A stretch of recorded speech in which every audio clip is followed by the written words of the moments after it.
All right, welcome everyone to another episode of GIQUE Critique. Today we'll be ranking Studio Ghibli films. We're here with Dom and Daniel. So Hello. Yeah, hi everybody, how are we feeling? Feeling good. Feeling like knowledge is going to be put to the test. Oh yeah, coming back from the holidays, and now we get to talk about this particular studio. Like this is a big one. Thank you guys for coming here on the show. Yeah, of course. Thanks for having us. Yeah, I'm ready to fight. Oh, you're ready to fight? Yeah, he's ready to jump into it. Well, because the thing is, Daniel has he's grown up with these films. It's you know, integral to kind of who he is, if I've got that correct. And Dom, you've just kind of been introduced to this world, anime in general. Anime in general, yeah. Okay, so we've got you know, old blood, new blood, and now we're gonna rank some films. Are you guys ready to just jump into it? Let's go. Let's jump into it. Alrighty, so we are gonna be blind ranking today. We actually asked, I don't know if I'm sure you guys saw on our stories, we did happen to ask both of our audiences what they felt like the top movie was. And from that list, we then generated these 12 movies. So of that, of that, we're going to go ahead and narrow down what we believe to be the number one. That so is we're such blind a relief. ranking one by one. I genuinely thought that like what we said was what we had to keep. So I was a little bit nervous. So I'm glad that we can do some rearranging. I will say, just because of the first one that I grabbed, I did not do this on purpose. I did shuffle these before I put them in the pile. However, the very first film that comes up. It's going to be the number one. I love that. Is A Grave of Fireflies. I love that so much. Where are we putting this one? Number 12. I was going to say number 1. Whoa. Whoa. I also would be putting it high. That's so different response. Separation and response. But I understand why you would put it as 12. Why? Yeah, what is your reasoning? Let's start with Daniel. My reasoning for putting it at number 12 is very simple. I think that the last time I saw this movie was over 20 years ago. And I think that my child brain was not capable of understanding the gravity of this film. And during my rewatch research, because I don't own this on DVD, it's not available to stream anywhere. So for me, I feel like it's out of respect. I'm acknowledging my ignorance and I am putting it at the bottom because I can't appropriately compare it to everything else that I have seen. Okay. However, Dom, you said number 1. Yeah, so how are we gonna?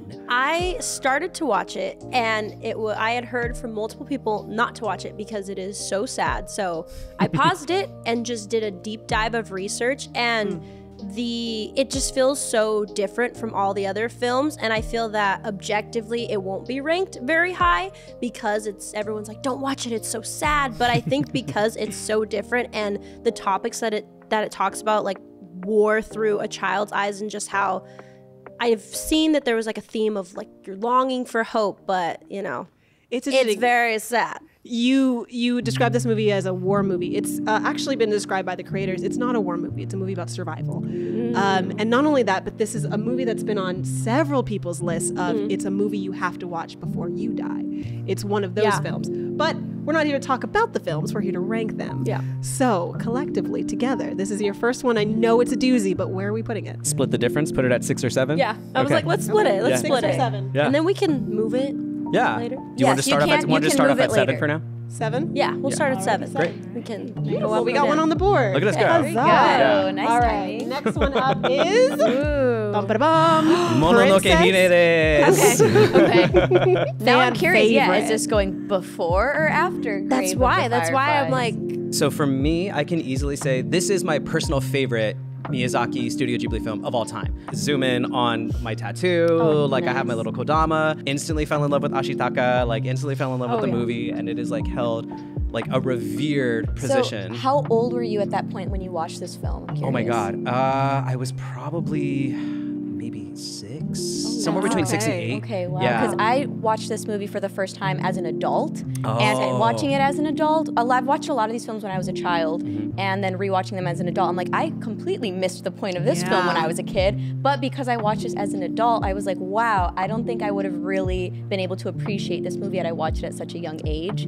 I had a very different experience personally. As a kid, there was, even though I couldn't articulate everything, there was a message that I held to. I was like, it's important that I understand my impact on the planet. Yeah. And so and the 90s was all about that. We had shows like Captain Planet and all about recycling and reduce, reuse, recycle. We had that agenda. So we were kind of made for, our brains were in that jelly state. But yeah, this film, objectively and subjectively, in my personal opinion, is one of his best. This is my personal favorite. I saw almost all of these movies as an adult. Literally this year and last year is when I kind of started my anime journey. I didn't grow up with a lot of these, but I feel that watching all of these as an adult makes me appreciate them more, because I can appreciate it as an artist, as a consumer, as an actor, as a writer, as a everything. And I would agree. This is one that I saw. I haven't seen Grave of the Fireflies. So I am perfectly fine with putting it at 1 or 2, because I think it's 2. You want to save some room for number 1? I know what I think personally the magnum opus of Studio Ghibli films are, and this is not it. Like, it's my personal favorite, but so I would put it at like 2. Okay. I think 2 is I know that there I is. think 2 is a good rate. Thank you. Yeah. Thank you. I'm glad we're like we're doing this. We're doing this. I think it's not as hard as you thought it was going to be. She had a whole pile of notes. I had notes. I had books. I was ready. Where you think it should go. I can do deep dive, full length episodes on these films individually. Yeah, there's so many great things about theming, character development, and I love the history of not just Studio Ghibli, but Miyazaki's storytelling style specifically. All right, number 3. Yeah, Let's what's go. next? Look at us go. I know. you guys are jamming crushing this. I'm like everyone. I'm like This is one of my, like, if I need something cute to watch, I put this on. Oh, cute. Oh, the cat returns. Have you seen this one? No, I haven't seen it. That's okay. That's okay. It's so fun. It's like a fun adventure. But this film specifically, I know you don't have a lot of context. This to me very much falls into like somewhere between 7 and 12. That's what I was thinking. So- Just because it's like I also have so many friends that are absorbed in this world, and they were all like, "Well, if you're gonna watch some, you need to watch these." And this was not one of them. So I'm also kind of using that as well. Yeah. So like my personal favorites, and also the mass majority, kind of like a mix. Sure. So I'm good Where are you with thinking? like 10. 10 works for me. 10? Yeah, 10's great. Okay, I Yeah, love 10's great. Let's do 10. Beautiful. Alrighty. I love how much you're agreeing too, even though you're know, both on like completely opposite sides of like the board. So I kind of feel like I know where this one is going to go based off of both of you. I'm very excited because you had a very interesting take on this one at the house. Castle in the Sky. Oh, La Puta. This is a great movie. Have you seen this one? Yeah. Give me your thoughts. I would love to hear. I would love to. Ooh, I wonder if I would love to hear- yeah, I we would feel love to hear the what you same. think. Then. Because can I just, before you start, because maybe this will enforce what's about to happen. I love this film. I truly do love this film. But it's interesting because when we talked about it this morning, she was like, me and my mom couldn't even get through it. Like it was we just, did. That's so interesting. Yeah, so this is one that I hadn't watched prior. So I watched it over this weekend for the first time with my mom, and it was hard for me to get through. My mom too. It kind of it lost me a little bit. I was like, okay, there's robots, there's pirates, we've got a lot going on. The government's after us. Oh What my else? gosh. I want to say the last 40 minutes is where I was like watching the TV like a little kid again. So it was the beginning that was hard to get through for me, but the ending, I pushed through. I pushed through. I completely agree with you. Okay. I was struggling. I definitely took a nap during it and had to rewind a lot and kind of was lost. I was following and I was like, this, I don't know. I just wasn't doing it for me. Okay. I mean, I had a very different experience from the two of you, possibly similar to yours. As a kid, I saw this after Princess Mononoke, so I was still very young, and it had that same type of like important message. And even though I wasn't able to articulate it until I was much older, I loved that I was seeing such a strong theme from Miyazaki's films, and that he was so dead set on telling young people your relationship with XYZ matters. And Castle in the Sky is a beautiful storytelling about the importance of humanity's relationship with technology and responsibility, and coming from living in a time of, the Great War and, the atom bomb. It's amazing to see his perspective of how technology needs to be revered and treated. And so I love this movie, but I understand that it's not for everyone. When I first saw it, I thought it said La Puta. I was like, Ay Dios! I was like, La Puta. Miyazaki has addressed that though. He said that had he known that that's what the translation is in Spanish, he would not have used that name. But there's actually so the island shares the same name from Gulliver's Travels. Yes, and that's where the inspiration came from. Yes. But had he known, he would have changed it. Yeah. Where are we putting this? I'm okay putting it in the bottom 6. I think that it's better than Cat Returns, but I was thinking like 8. 8 works for me. 8. Yeah. Boom. I'm okay with that. We got the whole. What are you guys waiting for up here? There's a lot of great stuff that we haven't covered. Yeah, We've still got a whole stack. I know. I'm like waiting for. Ooh, maybe this will make it up there. How's Moving Castle? Okay, so. Oh my goodness! Can I start? Can I start with this one? We're gonna hold this a little bit because I feel like there's so much. Go ahead. That's my girl. Please, can we get a zoom in? I'm literally wearing my Hal's earrings, and I too love this movie. I think that it gets. Look at that little calcifer.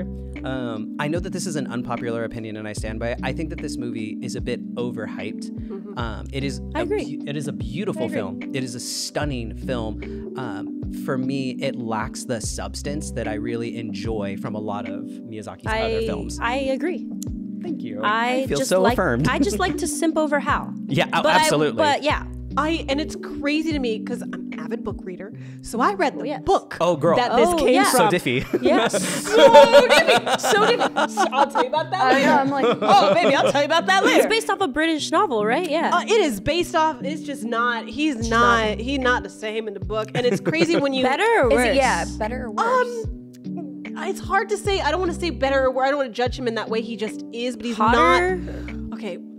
It's more his actions are different and his behavior is different. And when you read the things that he does in the books, you're like, why are all of these women like he's not He's not the character that was here. And we know that the majority of the reason why we like this movie, it's the voice. It's the voice. It's the voice. 100% the voice. It's the voice. Is it Christian Bale? Christian Bale It's crushes. Christian Bale. It's He Batman. loves you a know? Miyazaki. Oh, you know, and I get it. It's just, it's very different. I will say this is the first one I ever saw last year. It was during Ghibli Fest at the theaters, and what a great because You of gotta watch it in theaters?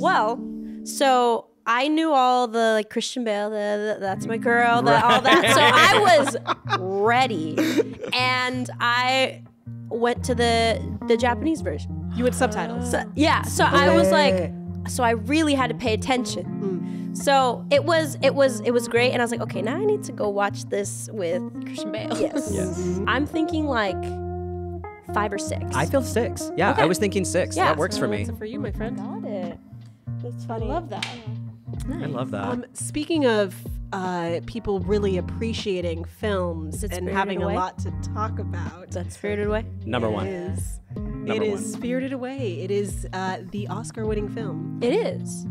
Where's And it I going? feel like just from what I know with people that I've met and have had conversations with, I feel like this has been a lot of people's introduction to Studio Ghibli. Yes. Because I remember them playing this on Cartoon Network a lot. So a lot of it had to do with licensing, distribution, partnership with Disney, and the time that it came out in 2002, That makes sense. when there was a different type of accessibility to film and expectation for media. So that's a huge reason why so many people Consumed this. consumed this specifically. Gotcha. But Devoured it. I'm grateful that they did, because to me, this is the objective opinion that I have. Yeah. This is Miyazaki's magnum opus. To me, this is the singular work where every component comes together in its maximum way. Like the scoring alone is set I'm apart. listening to it in my head Exactly. right Yes, now. as we all are, we do. Yeah. And then character design, pure magic. Story growth. To me, the blueprint for this is Kiki's Delivery Service, to where we have an adventure of a coming-of-age young girl trying to figure out her identity and such. And in Kiki, it's very intentional. Yeah. And here, it's pressed upon. And I love that Chihiro starts off as such a brat. Yeah. She's truly Yeah. annoying. Oh, yeah. But she chooses growth. I don't know if she's a brat. I'm so sorry. But she's a kid. She's a kid. Yeah, she's a kid. You're right. She's a child. You're you know? right. Brat is a bit aggressive. You are correct. She is a child. But we watch her grow and we watch her blossom. And so to me, this is one of those films to where aesthetically, symphonically, story-wise, everything just came together in the perfect year. And I'm like, yeah, this is his number one to me. It's not my personal favorite, but it is to me the number one. So because of that, I don't want to put it number 1, but I agree with everything you said. And Okay. I also don't want to put it number 1 because No Face kind of scared me. Do you know who No Face represents though? Shout out Caleb Swag. He's a friend, and he just posted a video talking about Miyazaki has finally like clarified what no face represents. And so I'm sure we all either have relationships with people like this at a distance or know people that are like this, but there are those individuals who simply absorb and simply take, and they're those people who have like no real personality of their own face. And they just kind of latch on to whomever they are around. And they just that makes sense because of like how No Face acts in the bathhouse versus and how he like swallows different people and adopts their different personalities and like the voice. And and then Chihira's like, I think she's like, I don't know, but I need to get him out. Like I feel like something he needs to get out. Yes. And so Miyazaki has just like clarified that like that's who this person is, or that's who No Face represents. He represents those characters in our lives that we need to be leery of. We need to make sure love at that a distance, set boundaries. And so yes, No Face is terrifying, but I will fight for number 1. Where do you think this belongs? So on the list? I was gonna move Mononoke to 1 and put Spirited Away at 2. Interesting. Just because this is our list. Obviously, there's influence from the world, but I think we would rank. I think we both maybe would rank Mononoke higher personally. Yeah, I agree with that. Okay, I was gonna say because you said this isn't your personal favorite. Our first shift. We love a shift. Teamwork. 1-2. Beautiful. Works for me. I'm okay with that. Yeah, me too. I'm like, this is pretty close to my letterbox list. Really? Kind of, sort of. I wonder how this one's gonna move. The Boy and the Heron. Your mother. Shout out Robert Pattinson for giving us truly like that was an Oscar-worthy voice acting performance. My appreciation is listening before the movie even came out, them talking about the work that he did. Yeah. They were like, he came in with multiple voice tapes, he gave us options. Oh yeah. I want to hear those. I want to hear what the other options of the hair really different variations. He's amazing. I like shout out to him. They tried to box him in as a heartthrob, and he's like, nah, I got a lot of talent. You're not gonna just box me in. I have so many great things to say about this movie. I literally was just bragging about this to the barista at Intelligentsia. Shout out Liam. So many shout outs in this episode. I know, right? There's just so many great people. We gotta, Yeah, thanks for my coffee. It was delicious. The Boy and the Heron, for me, even though it's like our third Gaslight experience with Miyazaki being like, this is my last movie. To me, this is the first time that I do feel like Miyazaki gave us a proper goodbye. Oh, yeah. Well, I mean, that's kind of what the movie is about. It's about saying goodbye. Yes, exactly. Like, I feel like this movie had a wonderful balance of, let me give you a head nod to this film. Let me make a direct reference to this project. Like, growing up watching these movies, I was just like, oh my gosh, that was that. Oh my God. I just like to myself, because I went and saw it alone. It was a wonderful experience. But then also, once you realize what this story is actually about passing the baton, about choosing to either build or break down, like, what are you going to do? I was like, dang, this man is really saying, like, you're never going to be me, and that's okay. Like, you can take what I gave you and, like, learn, or you can just burn it. It doesn't matter. Yeah, I also saw this one in theaters. I was like, wow, I'm starting. I remember we actually had a conversation about that. Yes. And you're like, there's not all these films. I was like, well, I haven't seen any of those, so. Well, you're going to have to do another watch now, so you can go back and pick that up. Based off of all that you said, where do you think top or more bottom? I would put this at number 5 for Studio Ghibli films. I think that number 5 for me is where I would put this, especially when compared to other projects. I don't just think that it's a wonderful like nod and a wonderful story. I think that animation style-wise, it's the first project that we've seen him mix so many different styles of animation from previous work. So I think that it belongs in the upper 6 area. And this was another one of those nods to the autobiographical side of it. His own story is so like invested into this, and it's wonderful. I think I'm good with 5, yeah. Okay. I'm good with number 5. Beautiful. We are halfway, over halfway at this point. I feel like we're gonna have more shifts happen. This is kind of where we're starting to shift. Laying groundwork. 1,000%. I do like our groundwork, though. I do, I appreciate the structure. This one is very important to us specifically. Okay. IG, I wonder why. I know. I'm like, okay. Kiki's delivery service. But this is for a lot of people. Their introduction, it's their whole. I will never see another one because this is the one for me. This is the first movie I've ever watched in my entire existence. When I was, I think, had to be either 3 or 4. Well, this is the first movie I've ever watched. You remember. Have consciousness of. No, but also confirmed by my mother. Like, no, that's the first movie you've ever watched. Wow. That's really. But what is your guys' I guess relationship with this film? I have a very strong connection to this film. I saw it in my adolescence. It kind of came a little bit later, before Spirited Away-ish, but like that preteen years. And so there was already like an age connection to Kiki for me. Yeah. And as a closeted queer kid, there was this beautiful latching where I was like, she's doing it. She's leaving. She's going and figuring out like herself, and she is discovering, and she struggles. Yeah. She struggles, and in some ways, like she like doesn't want help, but then she like needs help, and then like and so this movie has a very, very special place in my heart, just because there was a personal journey that I do go back to, and I do appreciate that. And every once in a while, like when I feel down, I will put this on.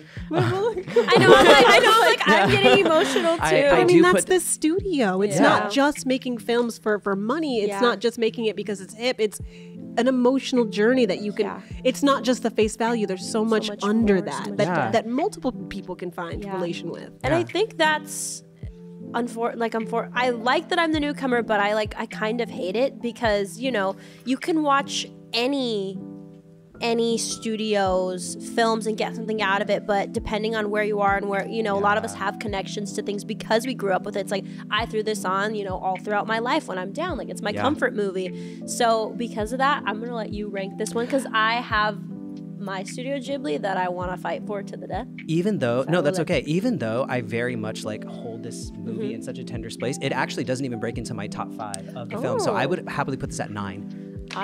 I would put it at 9. You wouldn't move any of these? I was gonna switch it with Castle in the Sky. So you would put Kiki's at 6, and where would you put Castle? Sorry. Oh, Castle in the Sky. Yeah. Sorry, House Moving Castle. I'm okay with that. I'm very okay with that. Yeah. Yes? All right, so we've got 4 more left. I think in my brain, rearranging is still just like not there. But like, that totally, that totally. So we got 4 more left. We're gonna rattle these last ones just because we're getting to it. We got some trivia for you guys at the end of this. Oh, love trivia. So, okay, here we go. Here we go. Dun, dun, dun, dun, dun. Panya. Oh. This is an 11 or 12 for me. I agree. It's very cute, but I think we're rattling through it. I think there's better. Yeah, there's definitely better. Yeah. Actually, I would put it at 10. 10. Put Cat Returns to 11. Yeah. I'm okay with that. The cuteness of It is very cute. Okay. It's very cute. Yeah. That's fine. That's okay. I hope my favorite is on there. The very first. Nausicaa in the Valley of the Wind. Have you seen this one? I have not seen it. That's okay. That's the first one. Given how you watched this one, I am nervous about you watching this one, just because this one came even before. Yes. Yes. I'm like, I We've know. got 12, Shifting? 3 or 4 left, or you can swap. Or you can swap things. How does this relate to Ponyo? I would be okay like putting. I would feel like we're gonna have to move Cat and Ponyo down and put it at 10. 10. Okay. It is better. It is better than those. down with but that. I would rank. You would not. I wouldn't. Okay. I would not. Okay, that's okay. I wouldn't either, just because I haven't trying seen to find it. So the. I'm like, Fair enough. I would put that there. We've got 2 more left. Totoro. Okay. Is this your one? Oh, this is your my one. Can I shout out something? Yes. This is probably my least favorite Studio Ghibli film. It is probably my least favorite Studio Ghibli film. Oh my God. And I know that that's an unpopular opinion, and I will obviously like defend myself, but I love that people love this movie so much. I really do. And I do love the character design of Totoro, and I love what Totoro represents for so many people, but this is one of my least favorite, if not my least favorite Studio Ghibli film. Given all of that, Yeah. Dom, why is this the one you're batting for? This is the one that made me cry. Okay. It just, I feel like a lot of people, they talk, I mean, we all have trauma, but I feel like I'm very fortunate that my trauma didn't start till I was like in high school. And this kind of took me back to being a child. And obviously as you grow up, you realize like, oh, maybe it wasn't all rainbows and butterflies. And I feel that Totoro, we all have a Totoro in our life, whether it's a real person or imaginary person that kind of helps us get through because, you know, their mom is sick. And I feel that Totoro is kind of that person, whether they're real or imaginary, that helps you get through, kind of make sense or also forget about the hardships as a kid. And like, you know, I had my own little imaginary friends, but also my little cul-de-sac crew that represent Totoro. I love that. But I love that you found this really deep personal connection because again, this is another one of those autobiographicals. Yeah, of him. I did when I dove into that more too, about how it was kind of like based off of him and his mom, and I was just like, yeah, this is my one. So given that, both of those very strong visceral reactions to this film, where are we putting it? Okay, if this was just my list, I would put it at 2 and move Spirited Away to 3, but I'm okay with putting it at 3. 3 works for me. 3? Yeah, 3 works for me. I love that. Oh, I was like, let me move it over. I love that compromise, though. That was a strong, given that this is your abhorrent is what So it feels you like. would usually put it down here somewhere? Yeah. Oh, yeah. I would say, just with the films that are up here right now, if it were just me, it'd probably be, I'd probably put it at 11 and Ponyo at 12. Wow. But like, or like, depending on my mood, like, but like, yeah, it's, I think this one will be the one that I will rewatch all the time. Really? Yeah. I love that. that's great. I love that. So one more. Okay. When Marnie was there. This was Have you seen this one? I didn't see that It's- one. Oh, This is- man. this I have is- strong opinions about this one. I hope they're positive because this is my movie that I put on. This is the yours? movie I could watch for the rest of my life. The only movie I love this film. This is my, I don't even know because like this, I know this was my favorite. Yeah. But this is my movie, man. Okay. So And I'm like, you said you have thoughts. Well, yeah, what are your this thoughts? movie, I loved this movie all the way through until the second half of Act 3. Because I thought that we were getting a beautiful woman love story. I've heard this And before. I was enamored. I loved it. I loved the characters. I loved their I loved it all so much. And don't get me wrong, like the truth of the story, no spoilers if you haven't seen it, but the truth of the story is still beautiful. But I think as a queer person, I felt kind of like bait and switched.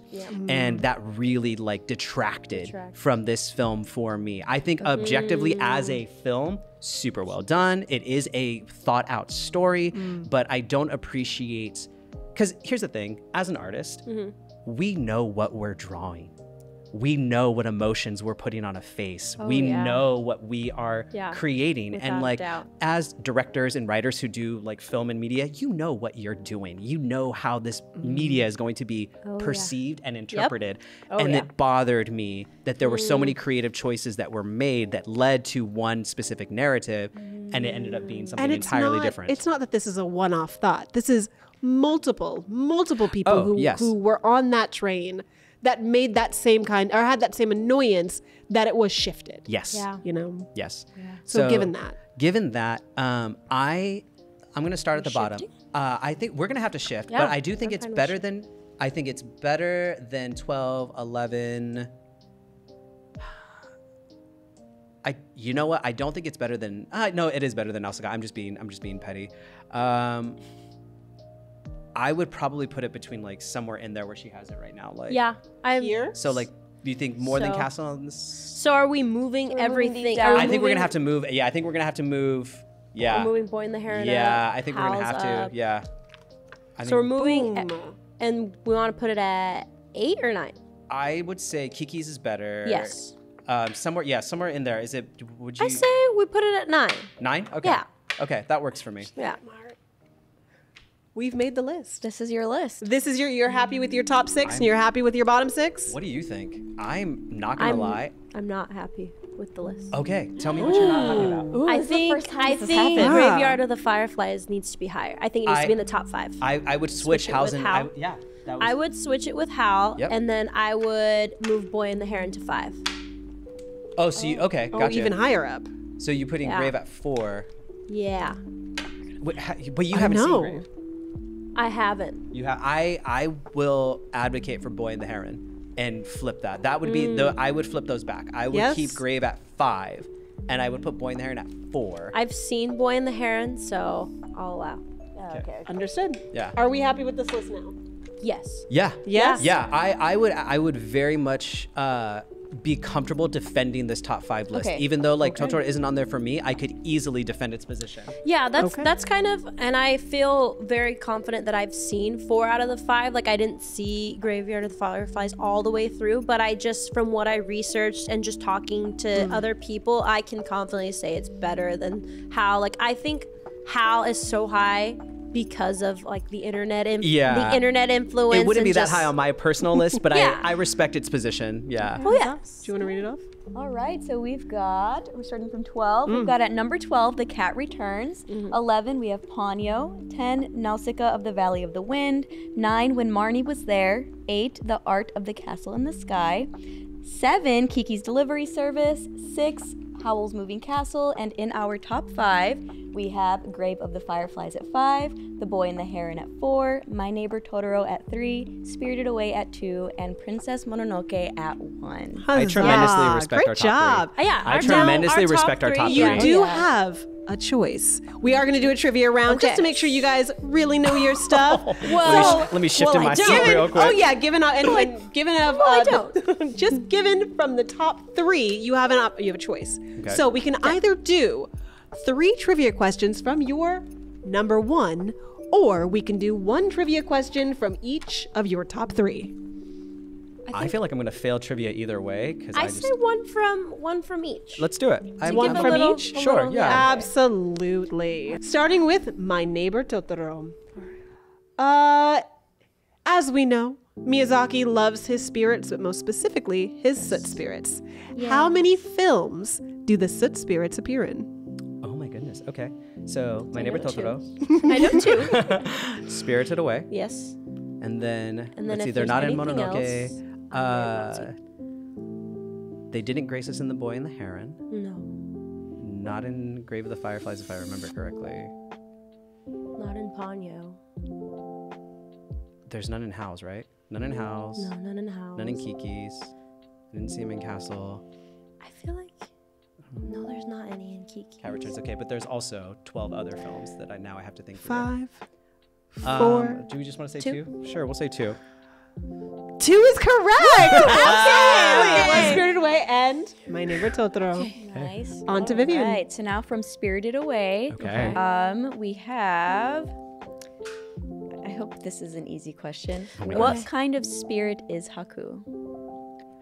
He's a river river spirit. spirit. He's from the Kohaku River. There we go. I was like, do you his know the name is name Yeah, of the Kohaku River. River spirit? Okay, easy one. Yeah, I'll take that. Look at this guy. Slay. So this is it's gonna be the fun one. So this film was initially asked to be shorter because of an American release. They didn't think that it was gonna do well, and it was Harvey Weinstein who was the one that went to Miyazaki and said, you need to make this shorter.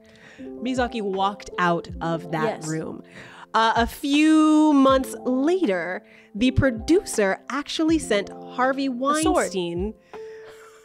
Right? It was a sword. Yep. Yeah. He sent him. That's the correct answer. Yes. Yes. The question was going to be, what did he send him? And yes, he sent him he should. a sword. Yes. Do you know what was engraved into the sword? I don't know that I've ever knew that there was something engraved Something into it, but it was. engraved. It was because it was framed. Is it pronounced seppuku? I always say Sudoku, but that's like very that's very I know what you're inappropriate. trying to say. I don't know what it is, and so I don't want to mess it up. But he straight up hit him with the KYS. 100%. Yes, Yeah, it was not a love threat, Yeah. but there was Allegedly. specifically something engraved on that sword. What was engraved on the katana? Was it the runtime that he wanted it to be? No, but that would have been so That would funny. have been funny. It's No, what- close. what It is is it? close to that. No, I don't know. He don't know? engraved no cuts. Yes, he engraved no cuts. And in that's actually fact, Harvey hilarious. Weinstein said, okay, and the film was released with no cuts. And now it is your and most people's number one. film. Love that. Thank you, both Dom and Daniel. This was a lovely segment. I do want to also thank my beautiful co-host once again. Thank you so much. You guys have won a trip with us to your cars afterwards. Love that. I was like, And for those of you, make sure that you follow these two. Their handles are going to be right there at the bottom for you. So please make sure you follow them. They are fantastic and amazing. And make sure you subscribe to Geek, where we do plenty of ranking. And we will see you guys for the next show. Bye. Bye, everyone.